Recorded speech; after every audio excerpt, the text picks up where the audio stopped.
Hello friends, this is Chandrasekhar Dhamande. I welcome you to this YouTube channel. Friends, आज की class में आप सीखने जा रहे हैं नाउन और उसके डिफरेंट टाइप्स। जैसा कि आप जानते हैं what is a noun. A noun is a name of any person, place, thing और एक्सप्रेशन। किसी भी व्यक्ति, वस्तु, स्थान या भाव के नाम को आप संज्ञा कहते हैं। हर नाम एक संज्ञा है, means every name is a noun. It is the smallest definition of noun. आप हर चीज़ का एक नाम सुनते हैं, देखते हैं, जानते हैं, तो उस नाम को ही आप नाउन कहेंगे। लेकिन इनके नेचर के आधार पर आप इन्हें अलग अलग कैटेगरीज में डिवाइड कर सकते हैं। नाउन्स की कैटेगरीज को पढ़ने से पहले हमें ये देखना होगा कि नाउन इम्पॉर्टेंट क्यों है। Why nouns are so important. Nouns इसलिए इम्पॉर्टेंट है क्योंकि वोकैबुलरीज की जब बात होती है, जब बात वर्ड पावर की होती है, शब्द भंडार की होती है, तो सबसे ज़्यादा जिसकी इंटेंसिटी होती है, सबसे ज़्यादा जिसका दोहराव होता है, सबसे ज़्यादा जो इस्तेमाल में आते हैं, जिनकी संख्या सबसे ज़्यादा है, वो नाउन्स होते हैं। अगर आप पार्ट ऑफ स्पीच की बात करें तो आप जानते ही हैं there are total 8 parts of speech, यानी कि शब्दों को वाक्य में 8 अलग अलग कैटेगरीज में आप डिवाइड कर सकते हैं। आप इसके बारे में जानते ही होंगे। वो है noun, pronoun, verb, adverb, adjective, preposition, conjunction और इंटरजेक्शन। तो अगर आप बाकी के शब्दों की बात करें तो इनकी संख्या नाउन के कंपैरिजन में कम होती है। इसलिए नाउन को अच्छी तरह से जानना आपके लिए ज़रूरी है। अब हम बात करते हैं नाउन के टाइप्स की। नाउन को हम टोटल 12 कैटेगरीज में डिवाइड कर सकते हैं। इससे पहले कि हम इनको डिटेल में समझें, आपके लिए जानना भी ज़रूरी है कि एक ही नाउन अलग अलग कैटेगरी से बिलोंग कर सकता है। तो ऐसा नहीं है कि आप किसी एक नाम को एक कैटेगरी में रखें और फिर कहें कि ये एक और कैटेगरी से बिलोंग नहीं कर सकता। तो सबसे पहले हम बात करते हैं किसी भी चीज़ के नाम के बारे में। उसके फिज़िकल एग्जिस्टेंस के आधार पर आप उसे कैसे 2 पार्ट्स में डिवाइड करेंगे। हम देखते हैं कि कई ऐसे नाम होते हैं जो फिज़िकल एग्जिस्टेंस लिए नहीं होते हैं, जैसे कि फीलिंग्स, कोई आइडिया, कोई एक्सप्रेशंस। इन सारी चीज़ों के जो नाम होते हैं वो एब्स्ट्रैक्ट नाउन की कैटेगरी में आते हैं।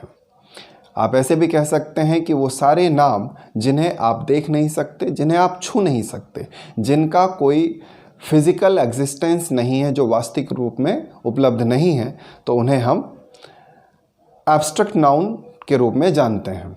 और इसके उलट वो सारे नाम जिसमें व्यक्ति, वस्तु और स्थान शामिल हैं, जिन्हें आप देख सकते हैं, जिन्हें आप स्मेल कर सकते हैं, जिन्हें आप छू सकते हैं, होल्ड कर सकते हैं, उन्हें हम कॉन्क्रीट नाउन की कैटेगरी में रखेंगे। कई लोगों को कॉन्क्रीट नाउन और मटेरियल नाउन में कन्फ्यूज़न हो जाता है। कई बार इन दोनों को एक ही मान लिया जाता है, लेकिन इन दोनों में थोड़ा सा फ़र्क है। मटेरियल नाउन हम उन नामों को बोलते हैं जो मटेरियल है, और कॉन्क्रीट नाउन इन मटेरियल से मिलके बनी हुई चीज़ों को बोलेंगे। फॉर एग्ज़ाम्पल, कॉटन एक मटेरियल है जिससे क्लॉथ बनता है। तो क्लॉथ जिसे आप छू सकते हैं, देख सकते हैं, वो एक कॉन्क्रीट नाउन है, जबकि उससे बनने वाली जो चीज़ है, वो जिस चीज़ से वो बना है, वो मटेरियल कॉटन है, इसलिए कॉटन एक मटेरियल नाउन है। अगर आप बिल्डिंग बोलें, भवन बोलें, तो वो एक कॉन्क्रीट नाउन है, क्योंकि आप बिल्डिंग को देख सकते हैं। लेकिन बिल्डिंग बनने के लिए जिस ईंट की ज़रूरत है, लोहे की ज़रूरत है, सीमेंट की ज़रूरत है, ये सारे मटेरियल होंगे। तो अब आप समझ गए हैं कि नाउन्स को उनके फिज़िकल एग्जिस्टेंस के आधार पर आप 2 कैटेगरीज में बांट सकते हैं। अब आगे बढ़ते हैं। नाउन को प्रॉपर और कॉमन, इन 2 कैटेगरीज में भी बांटा जाता है। प्रॉपर और कॉमन नाउन को अगर हम समझना चाहें तो आप यूँ कह सकते हैं कि जब हम किसी एक पर्टिकुलर, किसी प्रॉपर व्यक्ति, वस्तु या स्थान की बात करें जो एक ही हो, जिसके नाम की शुरुआत इंग्लिश में कैपिटल लेटर में हो, वो एक प्रॉपर नाउन होता है। जबकि वो जिस कैटेगरी से बिलोंग करता है, जिस कम्युनिटी से वो बिलोंग करता है, उसे हम कॉमन नाउन कहेंगे। फॉर एग्ज़ाम्पल, बॉय, सिटी, ये एक कॉमन नाउन है, क्योंकि there are many boys, there are many cities. लेकिन अगर हम बॉय की जगह राहुल कहें, जो कि एक प्रॉपर व्यक्ति का नाम है, या सिटी की जगह अगर हम दिल्ली कहें, जो एक प्रॉपर सिटी का नाम है, तो वो एक प्रॉपर नाउन कहलाएगा। तो सिटी और बॉय एक कॉमन नाउन है, जबकि दिल्ली, मुंबई या फिर राहुल, मनीष एक प्रॉपर नाउन होगा। इसी क्रम में आगे बढ़ते हैं। जिन नामों की हम बात करते हैं उनका ये नेचर भी हो सकता है कि वो काउंट किए जा सकते हैं या नहीं किए जा सकते हैं। There are so many things which can not be counted. जैसे सारे लिक्विड जो होते हैं उन्हें हम काउंट नहीं कर सकते, और भी कई सारे ऐसे चीज़ें हैं जो टेक्निकली जिन्हें गिना नहीं जा सकता। तो जिन चीज़ों को आप गिन नहीं सकते, जिन चीज़ों को गिना ही नहीं जा सकता है, उन्हें हम अनकाउंटेबल नाउन कहेंगे, और जिन चीज़ों को या जिन जगहों को गिना जा सकता है वो काउंटेबल नाउन है। जैसे आप कहते हैं बुक, तो एक बुक और एक से ज़्यादा बुक्स, तो बुक्स को गिना जा सकता है, इसलिए काउंटेबल नाउन है। लेकिन अगर आप कहें सैंड यानी कि रेत या वाटर पानी, जिन्हें आप गिनना शुरू ही नहीं कर सकते। जब भी बात काउंटेबल और अनकाउंटेबल की होती है तो स्टार्स यानी कि तारों को लेकर एक कन्फ्यूज़न हो जाता है। अक्सर लोगों का मानना होता है कि स्टार्स जो है वो अनकाउंटेबल हैं, जबकि ये गलत है। Stars are countable noun.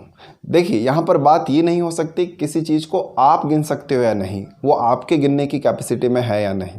जब बात हम अनकाउंटेबल की करते हैं तो इसका मतलब होता है कि उस चीज़ को गिनना शुरू भी किया जा सकता है या नहीं।